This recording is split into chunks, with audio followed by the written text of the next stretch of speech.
नमस्कार। आगे हम बात कर रहे थे एलसीएम की। एलसीएम एचसीएफ की हम अभी तक बात कर चुके हैं। पहला पार्ट हमारा कंप्लीट हो चुका है। पार्ट 1 कंप्लीट हो चुका है। आज हम बात कर रहे हैं पार्ट 2 की। एलसीएम एंड एचसीएफ की बात कर रहे हैं। तो बेसिकली जो बाकी जो कॉन्सेप्ट रह गए थे, कॉन्सेप्ट्स प्लस क्वेश्चंस, इसकी हम बात करेंगे। ठीक है, तो ये दो चीजें आज हम यहाँ पे पढ़ने जा रहे हैं। तो सबसे पहले हम जो कॉन्सेप्ट्स रिमेनिंग है उसके बारे में बात कर लेते हैं। तो पहला कॉन्सेप्ट है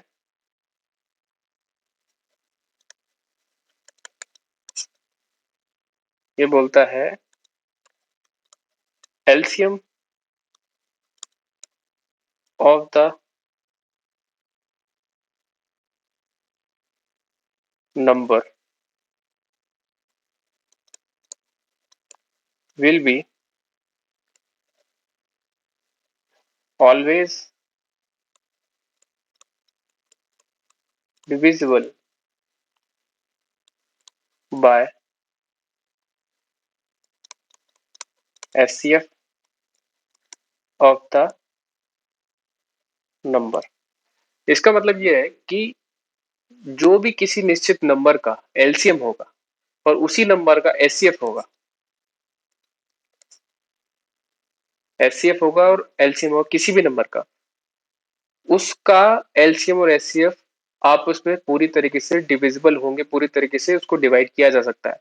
यदि वो डिवाइड नहीं होते तो वो जो नंबर दे रखा है, सपोज करो वो नंबर है 40, तो 40 वो नंबर है जिसका एलसीएम कुछ भी है और उसका एचसीएफ कुछ है। जैसे सपोज 40 है और 22 है, ये दो नंबर दे रखे हैं जिसका एक एलसीएम है और एक एचसीएफ है। ठीक है, यदि इसको हम डिवाइड करें, एलसीएम और एचसीएफ को डिवाइड करें, तो ये पूरी तरीके से डिविजिबल होना चाहिए। यदि ये डिविजिबल नहीं होगा तो ये नंबर का जो एलसीएम है, एचसीएफ है, वो एक नहीं हो सकता। इसका पूरी तरीके से डिविजिबल होना चाहिए। डिविजिबल नहीं है तो वो नंबर गलत हो सकते हैं। तो इसको उदाहरण के रूप में हम समझेंगे कि वो कैसे होता है।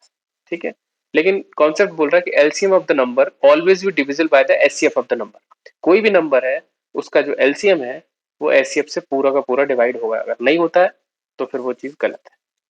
तो एग्जाम्पल देख के समझ लेते हैं क्या है।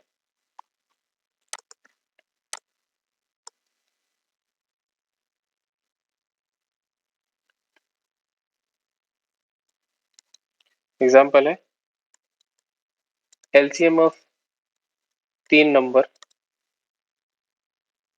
इज 150। तीन नंबर के एलसीएम दे रखे हैं 150।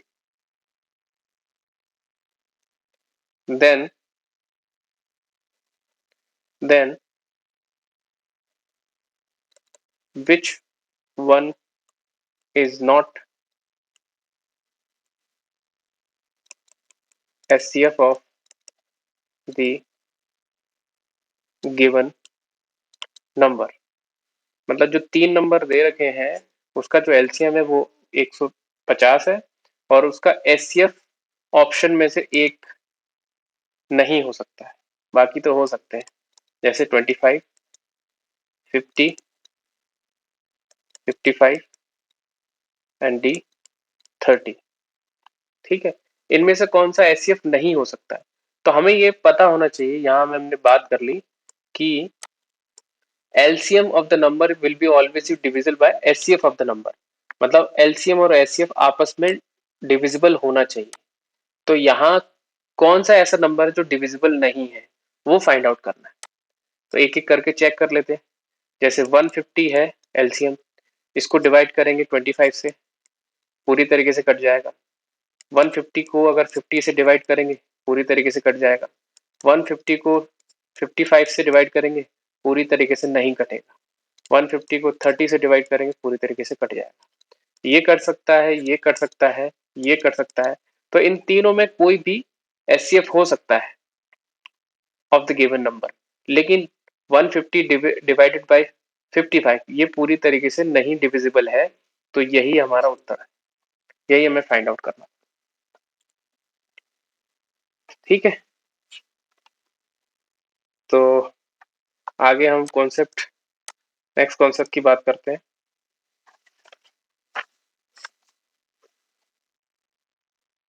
कॉन्सेप्ट है कॉन्सेप्ट 2, एचसीएफ एंड रेशियो। हम पहले वाली वीडियो में रेशियोज के बारे में बात कर चुके हैं, लेकिन हम अब अलग से एक एक करके पढ़ेंगे। एचसीएफ और रेशियो दे रखा है, तो एलसीएम कैसे फाइंड आउट करेंगे, ये क्वेश्चंस में आते हैं। तो क्वेश्चंस के देख लेते हैं, क्वेश्चन लेके तो आप ज्यादा बेहतर समझेंगे। Ratio of two number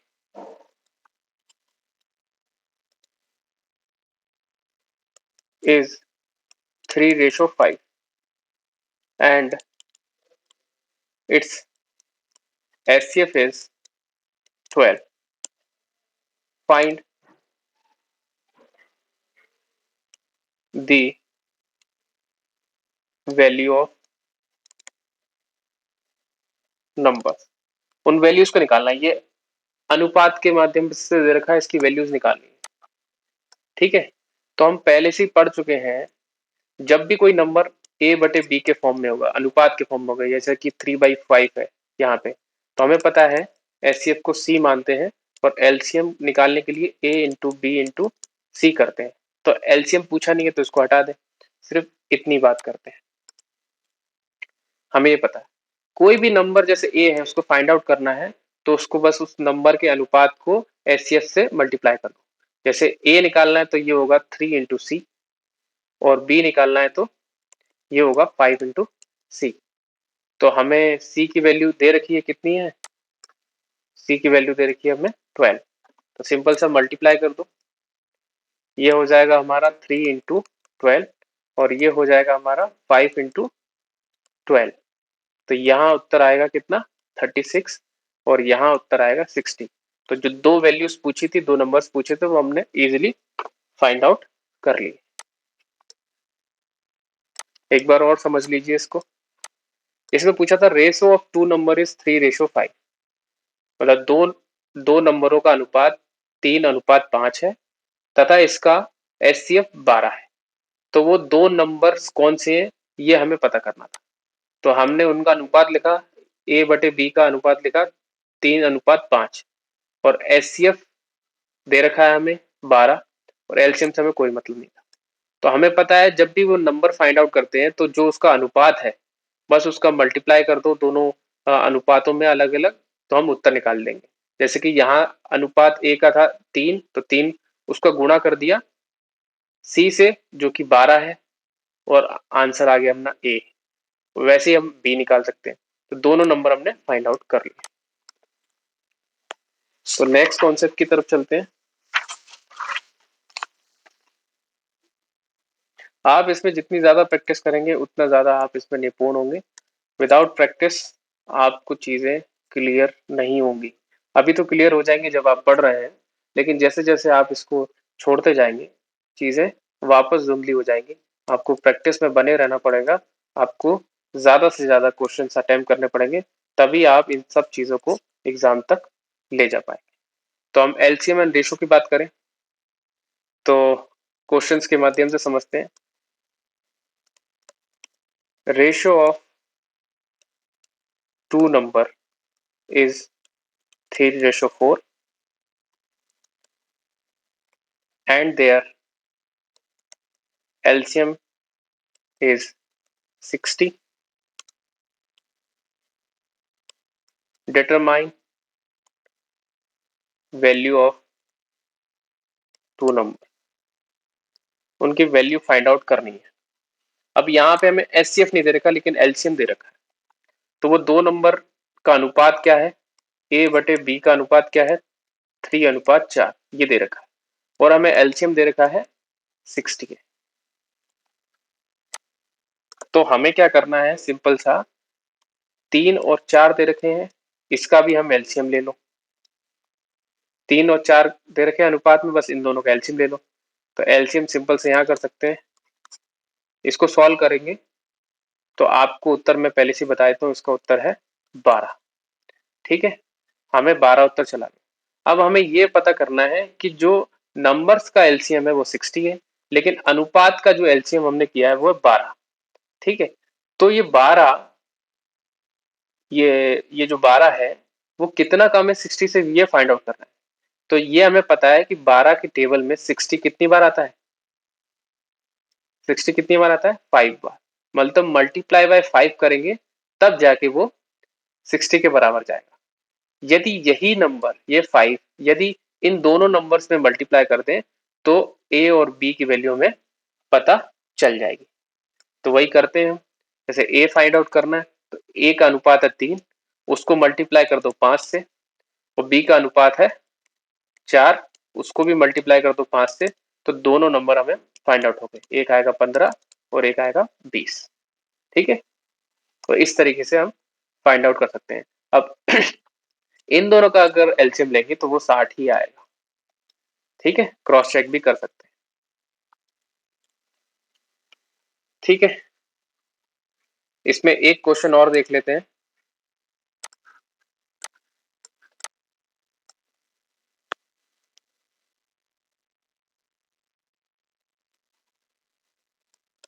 ratio of two number is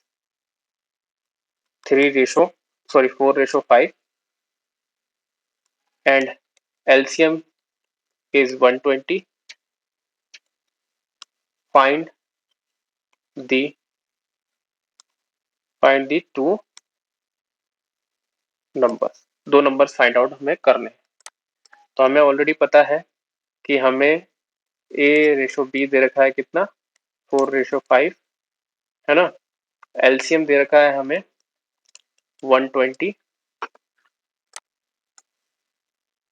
और साथ ही साथ हमें इसका करना था एलसीएम। 4 और 5 का एलसीएम लो तो इसका एलसीएम आएगा कितना, 20। एलसीएम आ जाएगा 20। तो जब इनका एलसीएम आया तो ये जो 20 है वो 120 से कितना कम है, मतलब 20 में क्या मल्टीप्लाई करें कि वो 120 आ जाए। यदि 20 में हम 6 का मल्टीप्लिकेशन करेंगे तो वो 120 आ जाएगा। तो वही हम नंबरों में करेंगे, जो नंबर अनुपात में दे रखे हैं। ए निकालने के लिए 4 बचा है, उसको 6 से मल्टीप्लाई कर दो, और बी निकालने के लिए जो 5 है उसको भी 6 से मल्टीप्लाई कर दो। दोनों नंबर हम फाइंड आउट कर सकते हैं। तो पहला नंबर होगा अपना 6×4 = 24 एंड 6×5 = 30। दोनों हम नंबर निकाल चुके हैं। नेक्स्ट कॉन्सेप्ट की बात करते हैं हम।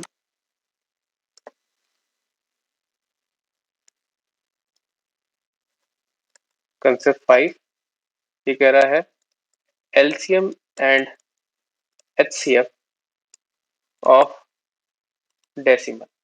अगर वैल्यू डेसिमल के फॉर्म में है तो कैसे हम एलसीएम और एचसीएफ को फाइंड आउट करें। तो इसके लिए दो चीजें हैं। यदि हमें एलसीएम निकालना है फ्रैक्शन का, यदि हमें फ्रैक्शन जानते हैं ना, भिन्न बोलते हैं इसको, पी बाई क्यू के फॉर्म में, इस फॉर्म में है, तो इसका एलसीएम निकालना है। तो इसके लिए फॉर्मूला है LCM of numerator divided by HCF of denominator. ठीक है, मतलब जब भी फ्रैक्शन के फॉर्म में रहेगा तो ऊपर वाली जो न्यूमरेटर है जिसको अंश बोलते हैं हिंदी में, और नीचे डिनोमिनेटर को हर बोलते हैं। तो ऊपर जो एलसीएम ऑफ न्यूमरेटर है उसका हमें क्या करना है, एलसीएम करना है। ऊपर वाली वैल्यूज का हमें एलसीएम करना है और नीचे वाली वैल्यूज को हमें एचसीएफ करना है। एग्जाम्पल के तौर पे हम देख लेते हैं कैसे। जैसे एक ये क्वेश्चन है, फाइंड एलसीएम 24/25, 72/55, 36/5। इसका हमें निकालना है। तो हमें पता है ऊपर वाले नंबरों का, ऊपर वाले नंबरों का हमें क्या करना पड़ेगा, एलसीएम, और नीचे वाले नंबरों का हमें करना पड़ेगा एचसीएफ। ठीक है, तो हमने पिछली वाली वीडियो में बताया था, समय ना गवाते हुए हम आगे बढ़ेंगे। तो एलसीएम जब ऊपर वाली वैल्यू का लोगे तो ये आएगा 72, और नीचे वालों का एचसीएफ लोगे तो वो आएगा 5। इस तरीके से हमने एलसीएम निकाल लिया। ठीक है, एक इसी तरीके का एक और क्वेश्चन सॉल्व करते हैं। 0.096, 1.2, 0.4, इसका एलसीएम निकालना है। तो हमने देखा था कि जो पॉइंट के बाद जितनी वैल्यू है बस उतनी जीरो यहाँ नीचे ऐड कर दो, और ऊपर जो वैल्यू है वो लिख दो। वैसे ही पॉइंट के बाद सिर्फ एक वैल्यू हो तो 10, पूरी वैल्यू लिख दो। पॉइंट के बाद एक वैल्यू 10, यहाँ लिख दो 4। अब ऊपर वाले का मैंने बोला था, ऊपर वाले का हमें लेना है एलसीएम। ऊपर वाले का ले लेंगे हम एलसीएम, और नीचे वाले का लेंगे, इन सब का लेंगे एचसीएफ, और ऊपर वालों का लेंगे एलसीएम।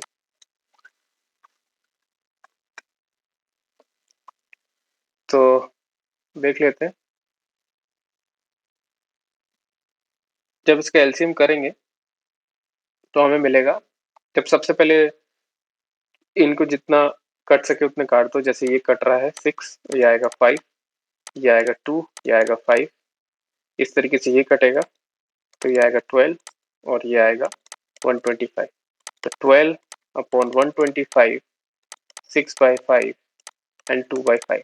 अब एलसीएम करना आसान हो जाएगा। एलसीएम करना आसान हो जाएगा। अब इसको एलसीएम करना है, तो एलसीएम कर लेते हैं इसका। ऊपर की वैल्यू का जब एलसीएम करेंगे,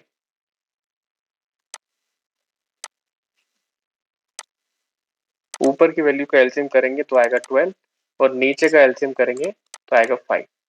तो टोटल ये हमारा एलसीएम हो गया। ठीक है, एक वैल्यू और देख लेते हैं। जैसे 0.048, 0.009 एंड 2.4। Find LCM. सिंपल सी बात है, पॉइंट के बाद जितनी वैल्यू बस उतने नीचे जीरो लगा दो और वैल्यू लिख दो ऊपर। वैसे ही यहाँ पे 3 जीरो लगा दो, ऊपर वैल्यू लिख दो 24, 10। अब इसको जितना छोटा कर सकते हो काट के उतना छोटा कर लो। ठीक है, तो इसको काटेंगे तो आएगा 24, ये आएगा 500, 12, 250। इस तरीके से जो जो कट रहा है वो उसे काट देंगे। जैसे ये आएगा 5 और ये आएगा 12, ये कटेगा नहीं, तो इस तरीके से इसको छोटा कर सकते हैं। ठीक है, ये एक बार और कटेगा तो ये आएगा 6 और ये आएगा 125। अब ये नहीं कटेगा। बस जो भी वैल्यू आएगी बस ऊपर वालों को एलसीएम लेना है, नीचे वालों का एचसीएफ लेना है, और आंसर हमारा आ जाएगा। तो सिंपल है, अब इसमें ज्यादा नहीं जाएंगे। आगे हम बात करेंगे एप्लीकेशन पार्ट की।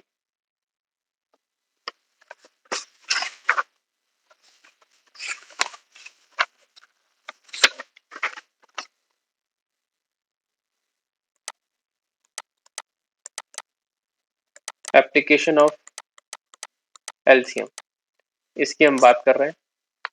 तो इसमें मैं बता दूं, इससे जो भी एक साथ जो क्वेश्चन पूछे जाते हैं, जैसे एक साथ अलार्म का बजना, तो एक साथ बजाए अब कितने समय बाद वो फिर से एक साथ बजेंगे, या मंदिर में घंटी का एक साथ बजना, एक साथ बजाए और कितने समय बाद वो वापस एक साथ बजेंगे। ठीक है, तो इस तरीके के क्वेश्चंस जब भी आएंगे तो हमें एप्लीकेशन लगानी है किसकी, एलसीएम की। और एचसीएफ की जब मैं एचसीएफ को जब एक्सप्लेन करूंगा तो एचसीएफ के बारे में बताऊंगा। ठीक है, जो भी इंसिडेंट एक साथ हो रहे हैं, जैसे लोग एक सर्कुलर पाथ में दौड़ रहे हैं, ठीक है, अलग अलग टाइमिंग पे, और किसी एक पॉइंट से उन्होंने स्टार्ट किया था और एक पॉइंट पर एंड कर रहे हैं, तो वो कब फिर से एक साथ किसी पॉइंट पे मिलेंगे।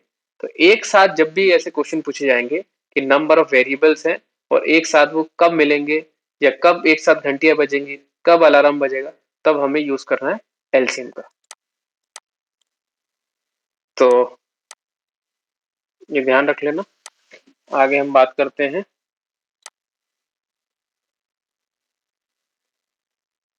हमारी क्वेश्चंस की। क्वेश्चन है कि 3 अलार्म है, प्रत्येक 12 मिनट, 15 मिनट और 20 मिनट के अंतराल पे बजता है।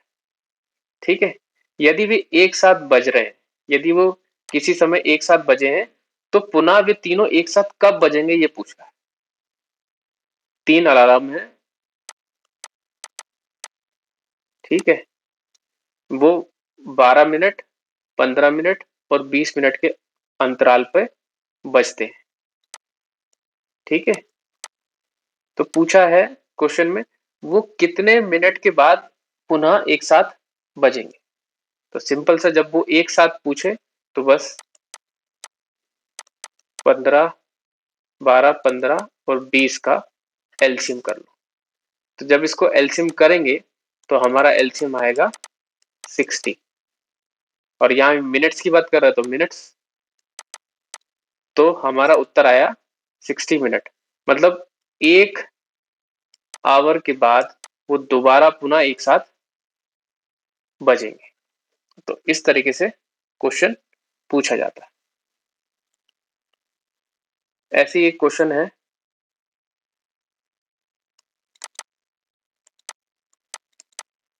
राम है,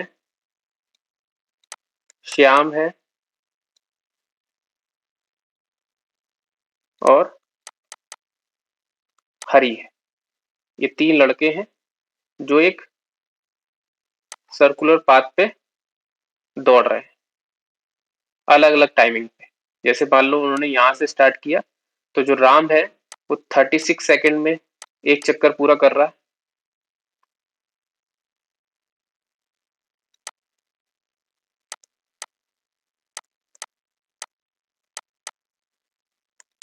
राम है जो 32 सेकेंड में एक चक्कर पूरा कर रहा है। श्याम है वो 36 सेकेंड में एक चक्कर पूरा कर रहा है इस सर्कुलर पाथ का। और जो हरी है वो 40 सेकेंड में एक चक्कर पूरा कर रहा है। वे अगर एक साथ दौड़ रहे हैं तो वे प्रारंभिक बिंदु पर एक साथ पहुंचेंगे, तो उस समय तक राम कितने चक्कर लगा चुका होगा। मतलब जब वो एक साथ दौड़ रहे हैं लेकिन उनकी स्पीड अलग अलग है, तो वो जब प्रारंभिक बिंदु पर दोबारा एक साथ पहुंचेंगे तो उस समय राम के कितने चक्कर लग चुके होंगे। तो राम एक चक्कर लगाता है, राम का एक राउंड लगता है 32 सेकेंड। तो कितने राउंड वो लगा चुका होगा जब तक वो तीनों एक साथ प्रारंभिक बिंदु पर पहुंचेंगे। तो सबसे पहले हमें क्या करना है, जो 3 अलग अलग स्पीड्स दे रखी हैं उनका एलसीएम लेना है। जो आंसर आएगा बस उसको 32 से डिवाइड कर देना है, तो हमें राम के कितने राउंड लगेंगे इसके ग्राउंड के वो पता चल जाए। तो सबसे पहले यही करना है, 32, 36 और 40 इनका हमें एलसीएम ले लेना है। तो इनका एलसीएम लेते हैं, तो ये जाएगा 32, 36 और 40 दोनों 4 से डिवाइड हो रहे हैं। तो ये 8 बार, ये 9 बार और ये 10 बार। फिर करेंगे 4 से, तो ये आएगा 2, ये 9, ये 10। आगे बात करें तो ये 2 से जाएगा 1, 9 और ये 5। 9 और 5 किसी से डिवाइड नहीं होगा, डायरेक्टली इंटू कर दो। तो ये आ जाएगा 4 4 जा 16, 16 इंटू 2 32 इंटू 45।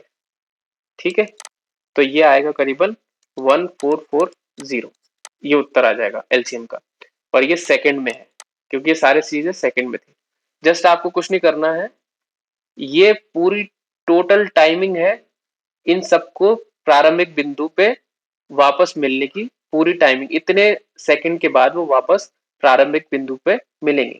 लेकिन क्वेश्चन में पूछा गया था कि जब वो प्रारंभिक बिंदु पर मिलेंगे उस समय तक जो राम है वो कितने चक्कर लगा चुका होगा। उसकी स्पीड दे रखी थी कि वो एक चक्कर 32 सेकंड में लगाता है। तो प्रारंभिक बिंदु पे सब लोग मिले उस समय इतना समय हो चुका था। तो बस हमें क्या करना है, राम के कितने चक्कर लगा चुका है उसके लिए हमें 1440 को डिवाइड करना है 32 से, और जब हम इसको डिवाइड करेंगे तो हमें इसका आंसर मिल जाएगा जो कि 45 होगा। मतलब वो 45 राउंड वो लगा चुका होगा जब तक वो प्रारंभिक बिंदु पे मिलेंगे। तो इस तरीके के क्वेश्चंस पूछे जाते हैं एप्लीकेशन ऑफ एलसीएम में। आगे हम बात करेंगे एप्लीकेशन ऑफ एचसीएफ। एचसीएफ में किस तरीके के क्वेश्चन पूछे जाते हैं वो हम बात कर रहे हैं।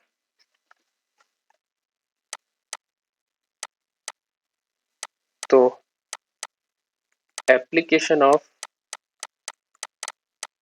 एचसीएफ, जैसे कि मान लो एक आयताकार एक घर है जिसका डायमेंशन दे रखा है 9 मीटर 7 सेंटीमीटर, ये दे रखा है 4 मीटर 7 सेंटीमीटर। ठीक है, ये आयताकार है। अब इसमें इनको टाइल्स लगानी है पूरे फ्लोर में, ये टाइल्स लगाना चाह रहे हैं। तो उस टाइल्स का साइज क्या हो कि पूरे घर में बराबरी से वो टाइल्स लग जाए। उस टाइल्स का एक टाइल्स का क्या साइज हो कि वो पूरे घर में बराबरी से पूरे घर में बिक जाए, इसका एरिया ये है। तो सबसे पहले हमें क्या करना पड़ेगा ऐसे क्वेश्चंस में, जब वो समान चीज पूछे जाए, मतलब समान वस्तु हो उसकी डायमेंशन बराबर हो तभी। जैसे कई ज्यादा रॉडे हैं आयरन रॉड से, ठीक है, अब वो कितनी छोटी रॉड काटी जाए कि वो किसी वस्तु में प्रॉपरली फिट हो जाए, तो उसके लिए भी एचसीएफ का उपयोग किया जाएगा। सिंपल सा ज्यादातर क्वेश्चन टाइल्स से आते हैं या कारपेट एरिया से आते हैं, या कितने पेड़ लगाए जाएं इस पर्टिकुलर एरिया में, इस तरीके के क्वेश्चंस पे हमें इस तरीके के क्वेश्चन पूछे जाते हैं। तो हमें यह ध्यान रखना है, इसमें एचसीएफ का उपयोग किया जाएगा। तो इसकी डायमेंशन हमें पता थी, वो है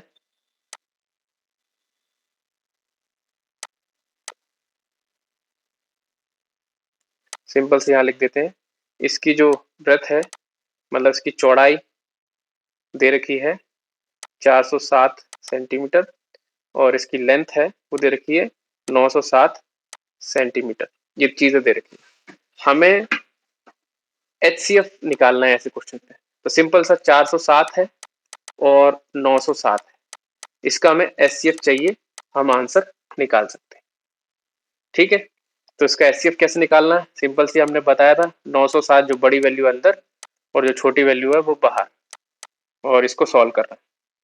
तो जब इसको सॉल्व करेंगे तो हमें एचसीएफ पता चलेगा 37। सॉल्व कैसे करना है वो मैं पिछली वाली वीडियो में बता चुका हूँ, तो अगर जिसको सॉल्व करने नहीं आ रहा वो पिछली वाली वीडियो देख ले। ठीक है, तो एचसीएफ पता चल गया। तो हमें ये जो टाइल्स का साइज है 37 सेंटीमीटर, इतनी साइज की हमें टाइल लानी पड़ेगी जो कि पूरे इस रेक्टेंगल एरिया में पूरी तरीके से फिट हो जाएगी। ठीक है, तो इस तरीके से क्वेश्चन पूछे जाते हैं।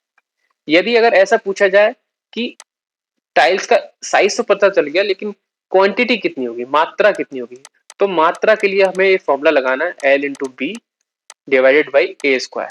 ये ए स्क्वायर क्या है, वो इसका टाइल्स का एरिया है, और एल इंटू बी क्या है, ये उस पाथ का एरिया है जहां पे वो टाइल्स लगानी है। तो हमें पाथ दे रखा था 407 इंटू 907 और डिवाइडेड बाई 37 का स्क्वायर, तो 37 इंटू 37 दो बार लिख दीजिए। इसको सॉल्व करेंगे तो हमारा जो भी आंसर आएगा वही उसकी मात्रा होगी टाइल्स की, कि कितनी क्वांटिटी में टाइल्स को हमें लेना है। तो यहाँ पे इसको सॉल्व करने पे आ रहा है 296। तो इतनी टाइल्स हमें लगानी होगी तब जाके इस एरिया में पूरी टाइल्स लग पाएंगी।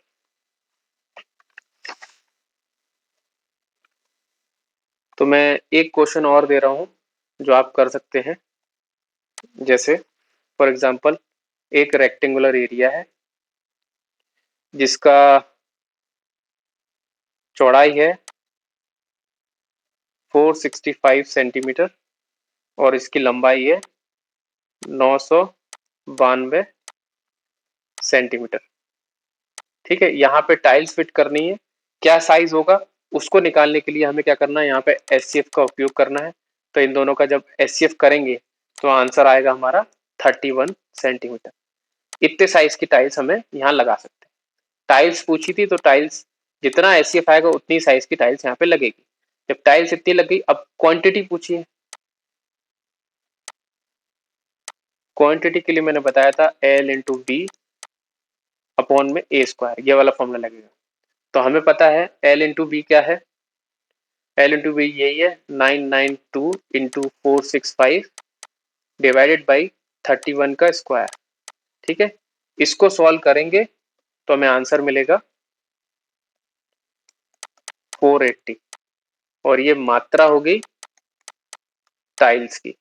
इतनी टाइल्स हमें लगेंगी, इस पूरे रेक्टेंगुलर शेप में टाइल्स लगेंगी, इतनी 480 टाइल्स लगेंगी और एक टाइल्स 31 सेंटीमीटर की होगी। तो इस तरीके से हम इसका एरिया निकाल सकते। तो अब हम लास्ट कॉन्सेप्ट को पढ़ने जा रहे हैं, उसके बाद ये एलसीएम पूरा तरीके से खत्म हो जाएगा। तो नेक्स्ट टॉपिक है हमारा, नेक्स्ट कॉन्सेप्ट है हमारा LCM and reminder. LCM and reminder हमारा नेक्स्ट टॉपिक है। तो इसमें सिंपल सी बात है, जैसे कि एक फॉर्मूले क्वेश्चंस को लेकर हम समझ लेते हैं इसको। जैसे 3 नंबर्स है, 3 नंबर एक निश्चित संख्या से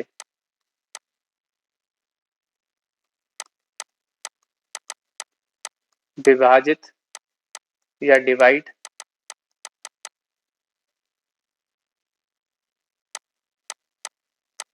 करते हैं तब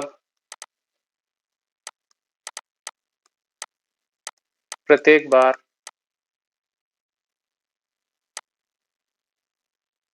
रिमाइंडर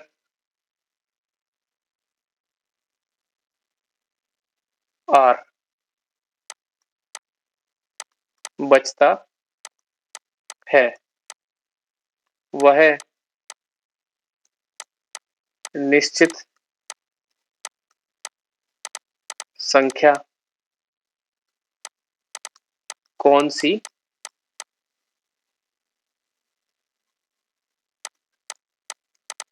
होगी।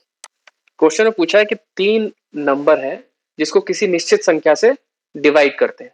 अब जो निश्चित संख्या है या सर्टेन नंबर जिसको सीएन बोलते हैं, वो हमें पता नहीं। लेकिन यदि वो जो 3 नंबर है, जब वो सर्टेन नंबर या निश्चित संख्या से जब डिवाइड करते हैं तब हमें प्रत्येक बार रिमाइंडर आर बचता है। मतलब प्रत्येक बार किसी भी निश्चित संख्या को 3 नंबर से डिवाइड कर रहे हैं तो रिमाइंडर आर बच रहा है। तो वो निश्चित संख्या कौन सी होगी ये फाइंड आउट करना है। तो इसमें भी हमें एलसीएम का उपयोग करना है। जैसे वो संख्याएं हैं ए, बी और सी, ये 3 संख्याएं हैं। ठीक है, जब इनको किसी निश्चित संख्या से जैसे मान लो सर्टेन नंबर सी एन बोल देते हैं उसको, जब ये संख्याएं इससे डिवाइड करती हैं तो रिमाइंडर बचता है आर।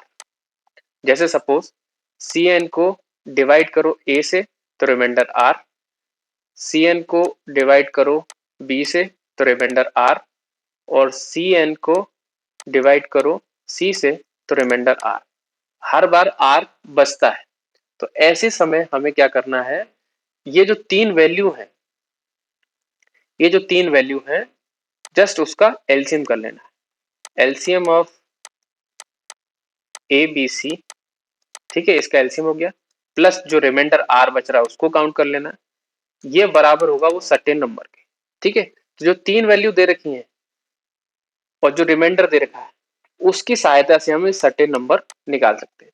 तो ये वाला फॉर्मूला आपको याद रखना है। जो भी निश्चित संख्या निकालनी है उसके लिए जो तीन वैल्यू दे रखी है और प्लस वो रिमाइंडर दे रखा है उसकी सहायता से हम सर्टेन नंबर, जो निश्चित संख्या है, वो निकाल सकते हैं। तो इसको और अच्छे से समझने के लिए हम क्वेश्चंस को अटेम्प्ट करते हैं और अच्छे से समझ में आएगा। जैसे क्वेश्चन है, तीन नंबर कौन से हैं? 15, 20, 24। जब एक निश्चित संख्या को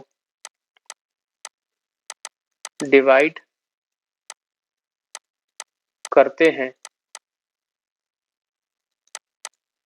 तो प्रत्येक बार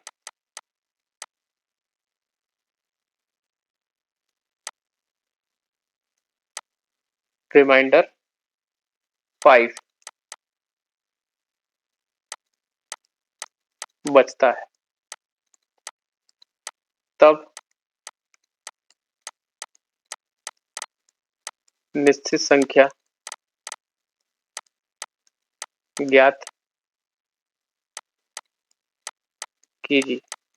वो निश्चित संख्या इसमें फाइंड आउट करनी, तो हमें ये फॉर्मूला पता होना चाहिए। वो फॉर्मूला है LCM of A B C plus R is equal to S N, और ये है निश्चित संख्या, ये निकालनी है। तो जो तीन नंबर दे रखे हैं उसका एलसीएम करो और उसमें ऐड कर दो ये जो रिमाइंडर बचा है 5, तो हमारा निश्चित नंबर आ जाएगा। तो एबीसी क्या है अपने? 15, 20 और 24। जस्ट एलसीएम कर लो इनका,